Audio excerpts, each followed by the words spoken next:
Hi, ako si Ronan. Tamad pero nagsisikap para sa pangarap. Ito ang kwento ko. Tara, samahan niyo ako. Gumising ako ng madaling araw, around 4 a.m. Ito ang nagiging routine ko everyday. Gising ng umaga, pupunta ng banyo para maghilamos. Ito na ang nakasanayan ko. Pagising ko ng umaga, diretso agad ng banyo.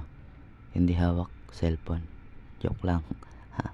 Siyempre, unang-una, cellphone ang uuna natin. Kasi, vlogger tayo, di ba? Mga vlogger nga naman, siyempre, cellphone ang inauna. Ayun, pagkatapos ko maghilamos, baba na agad para magkape. Siyempre, kailangan natin yan para malakas yung loob natin. Para mainitan na din yung tiyan natin. Para mabuhay yung dugo. So, ayun, nakaisip-isip ako kung ano nga bang masarap uulamin ngayon. Siyempre, naisip ko agad kung may pork chop sa loob ng rep. So ayun, pagtingin ko, andun pa yung natirang pork chop kahapon, kaya dali-dali ko nang inugasan to. Siyempre, masarap to pork chop yan. So ayun, kinuha ko na yung toyo, magic sarap, tsaka paminta. Para mamaya, imamarinate natin yan. Paka-marinate, sabay prito.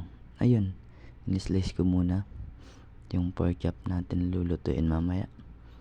Ayun, pakano ko, slice ko, nilagay ko na muna sa kaserola.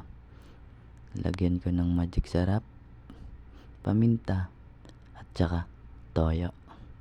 So ayun, minarinate ko muna. Wow, galing. Galing na pag-marinate yun Dinagdagan ko muna ng magic sarap, baka kasi kulangin.